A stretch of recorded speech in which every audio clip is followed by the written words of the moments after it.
Hello everyone. I thought I would just do a quick check-in with you, make a video and say hello, because many of you are so nice to me and talk to me so nicely in email that you inspired me to make this video just to check in, to say hello and show you that I'm okay.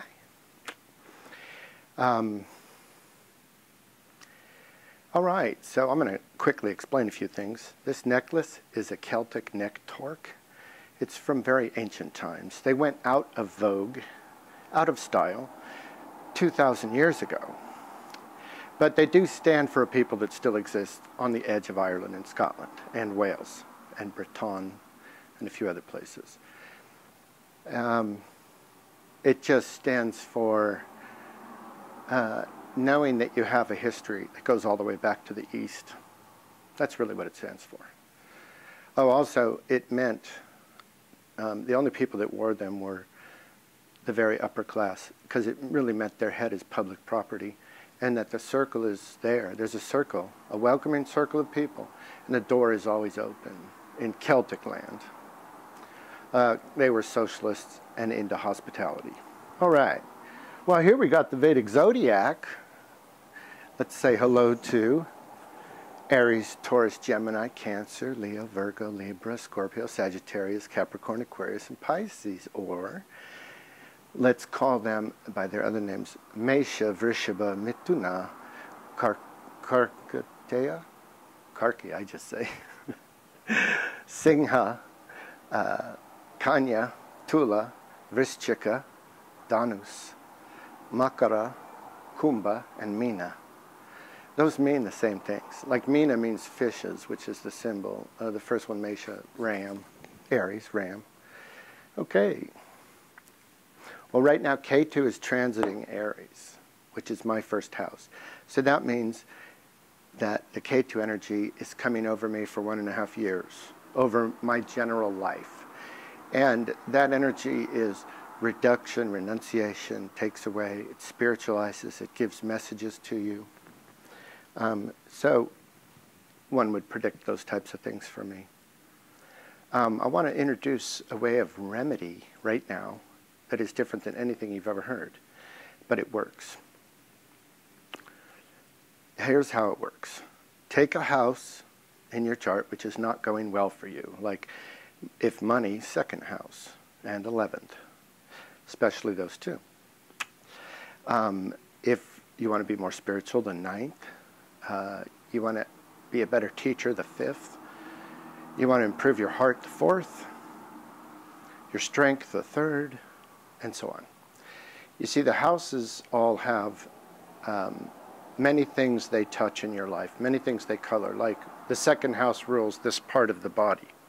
So bad transits and dashas for the second house would mean that you get tooth decay or you have to have your teeth worked on. It can also mean your wealth goes down. People with Ketu in the second have a hard time having good teeth and wealth, because Ketu is a reducer, takes away. He's called the Bhikshu Karaka, which means renunciate. He stands for the renunciates. He stands for the beggars. He's a beggar. He makes the house where he is a beggar. I have Ketu in the 11th. And I'm a beggar for friends locally. I don't have them. I don't have friends.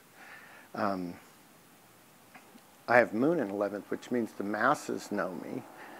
And briefly, you know, so I pass through lives. Chanchala, the Moon is Chanchala, flickering and fast.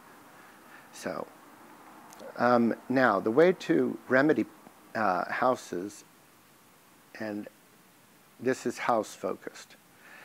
So say, money, second house. Get your teeth fixed and exercise this part of your face. The lower part. That's the second house on the throat. So sing. Oh,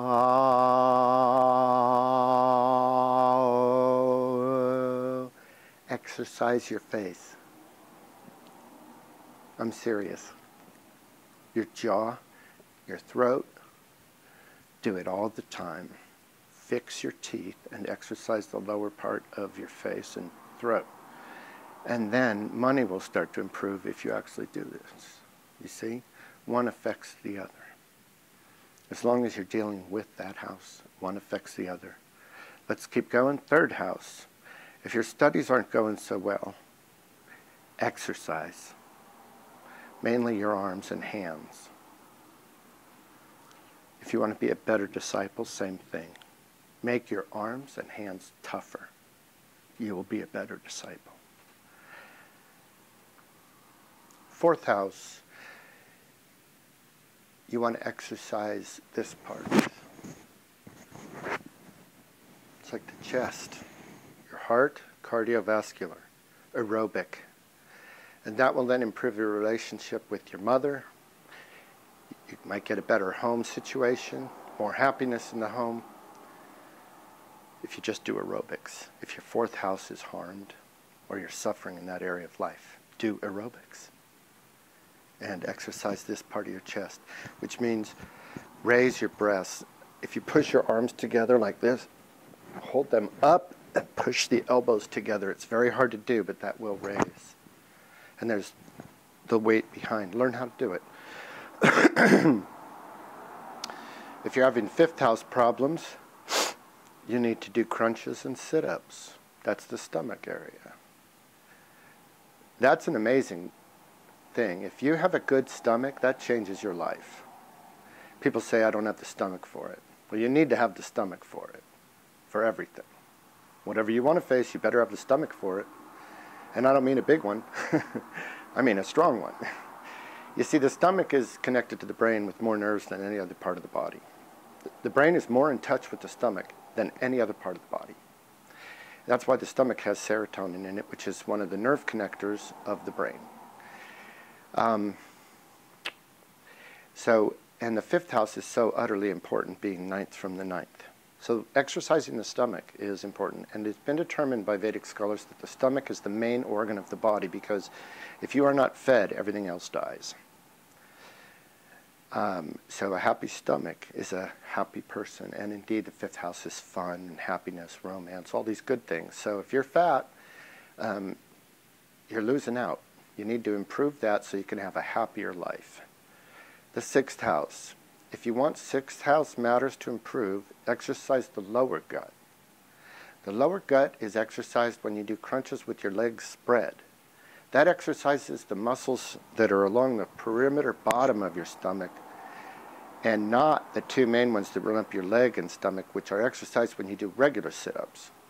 If you do sit-ups with your legs spread, then these different muscles are activated. Once you feel it, you realize why Mikhail Baryshnikov exercised a certain way in the movie White Knights. Legs spread, doing, arms to knee, back on the floor, hands here, arms to knee, pulling the legs up from the side. It really exercises your whole core. And you're thus fixing fourth, fifth, sixth house problems right there. Seventh house problems. Work on your lap area. That's below, right below, but it's not between the legs. It's not the genital and anus. It's the front view. The seventh house is the front view of your lap area. That's the upper legs and the lower part of the torso. So basically it surrounds the genital, but it's the frontal view with clothes on. Lap area. And I can tell you right now, a lot of people are recessed there. They're kind of like, it's back, and their bellies stick out or whatever. Here's a good one for you. When I do this, I feel so much better. Put one leg up on something level, and the other leg is on the ground. And then manipulate your body such that that area, your lap area, is sticking out the most. So you're leaning back and your legs are spread, and you stick that out. And rotate your feet so that they cooperate with this motion, and you'll feel a kind of, not crack, but alignment of your backbone with your pelvis. And when you walk away from doing this, you will feel straighter up, which fixes your lap area. Eighth house problems. This is where you have to exercise the private parts, like Kegels for women, men pulling up as if you're stopping from urinating, and pulling up inside the anus, and also doing stretches and abdominal exercises that improve that area to improve 8th house matters. 9th house matters, your thighs. So running, bicycling, anything that works the thigh. 10th house matters, your knees, knee crunches. You've got to get your knees good for 10th house matters. Now note, all the houses that precede it are above it. Thus, to rise, if you're messed up in all those other houses, 1 through 9, if you're fat, or if your knees are small, because you have sun in the 10th, some of these things, well, on everybody, the point is, all your weight is on your knees. Your knees are so important for standing up and rising in career and having that lap out and that belly in and that chest strong from aerobics and those arms strong for 3rd house getting stuff done, and a good 2nd house so that people can trust you and you can make a lot of money. And a good 1st house, the mind, the real self, and the whole life thus. Now, there is a way to exercise the brain. It's pulling back on the amygdala. It feels like you're crossing your eyes with your eyes closed. Try to locate this muscle. Try to locate the muscle in the middle of your brain that can pull back. It pulls on your eyes, and it pulls on the amygdala. If you do that, often your eyesight will improve, and your emotions will improve. The amygdala will improve. That's very important. 1st house exercise is the amygdala, and also try to move the skin on your head. Because if you do that all the time, your hair will grow much better. You'll look younger longer. Massage is the #1 way to cure baldness. Okay. 11th house, the down here, lower legs, calves, and 12th house feet. These, if you exercise and improve them, other parts of your life related to that house will improve also. And it also goes other ways. For example, if you get money, 2nd house, you can then afford to improve your teeth. That's expensive. 3rd house, if you're good at running around and getting things done, then it's much easier for you to go to school, because that's the house that rules getting degrees. Also, if you're strong and willing to take austerities, 3rd house. Leave your comfort zone, 3rd house. If you're good at those things, then you make a good disciple, 3rd house. Improve those things, and you'll be a better disciple. You see, they're all related. Everything in a house is related. Therefore, whatever house you're having trouble with, look to its other karakas and work on those, either in your environment or in yourself. Both. Ultimately, in yourself is best, but putting markers up in your environment for those houses, better parts of you, or the parts you can work on, the parts you're improving, that will lift the whole house. Okay? All right. Now, this is a very nice painting, JS3. That's also the name of my program, and you can buy it on Goravani.com. Now, my name's supposed to be Goravani for you Indians, A-U-R, but we don't have that in English, so I turned it to Gaur, because that's kind of how it sounds in Hindi.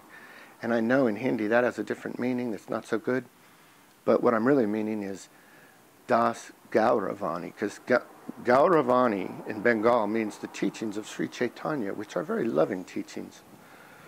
Right. This is what's known as a natural fall antler, because it still has the base. And it was found in the desert.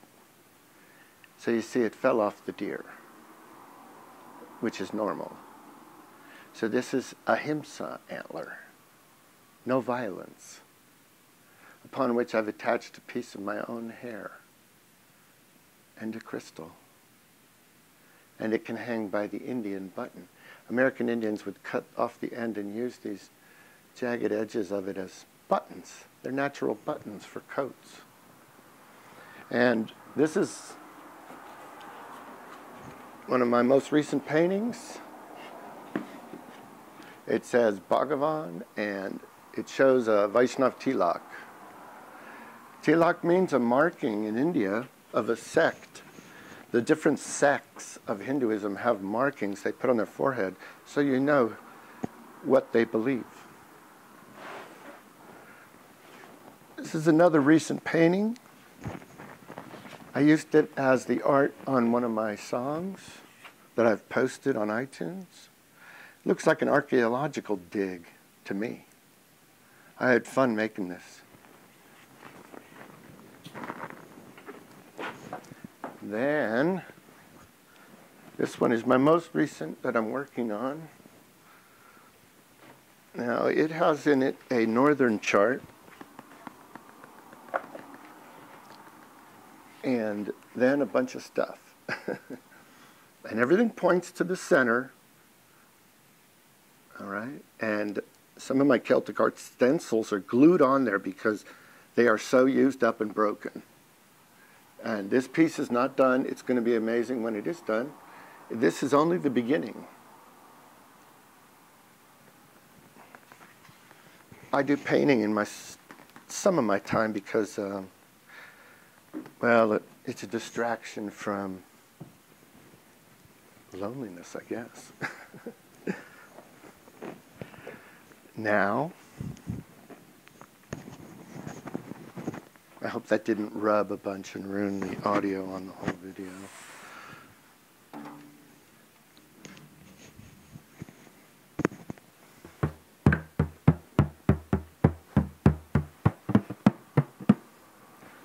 Hare Krishna,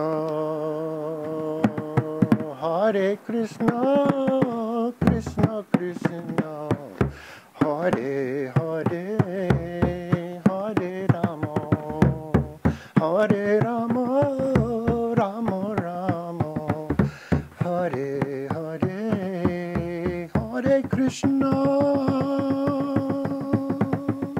Hare Krishna, Krishna Krishna, Hare Hare, Hare Rama, Hare Rama, oh Rama Rama, Hare Hare, Hare Krishna, Hare Krishna, Krishna Krishna, Hare Hare, Hare Rama, Hare Rama, Rama Rama, Hare Hare. Om Bhurbhuvasva Tat Savitur Varenyam Bhargo Devasya Dhimahi Dhiyo Yona Prachodayat. Om Bhur Bhuva Sva Tatsavitur Varenyam Bhargo Devasya Dhimahi Dhiyo Yona Prachodayat. I think I'll end that little video, this little video, here. And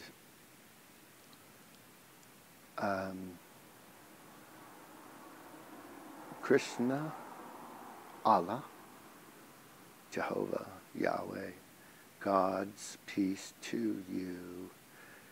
If we take the omnipotent, omnipresent, loving, supreme God couple as real and our eternal souls as real, we can at any time find shelter there inside ourselves.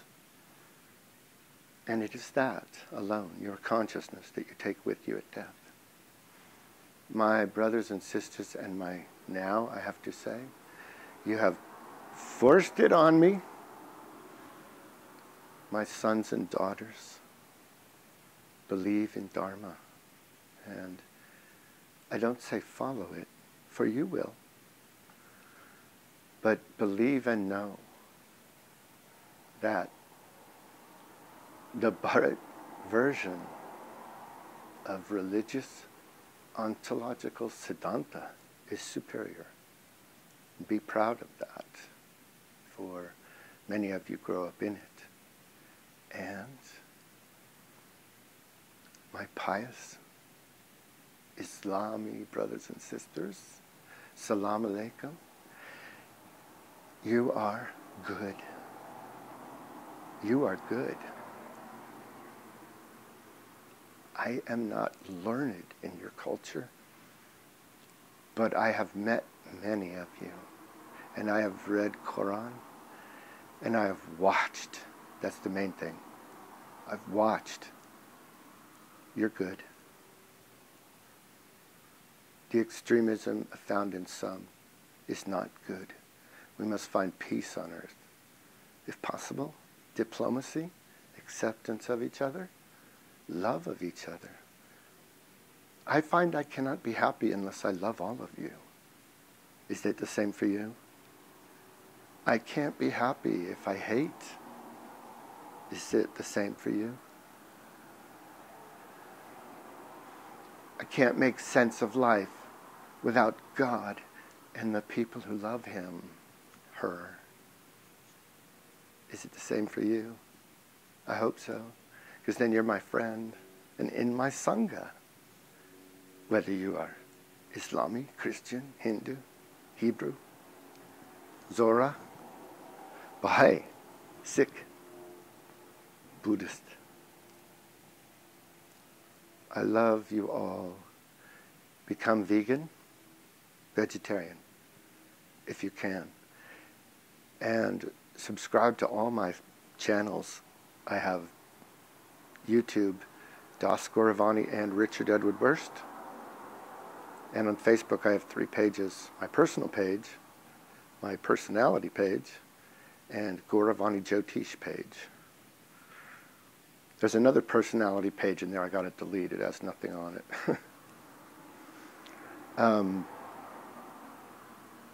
I live alone in this room. Well, Shakti, my caretaker, is here, my assistant, and I paint, make music, and teach about Hinduism and Jyotish. And that's how I lived my life. And it's been great. Okay. I do have Asperger's syndrome, so if you can notice that, well, there you go.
Whatever I am, I send it to you.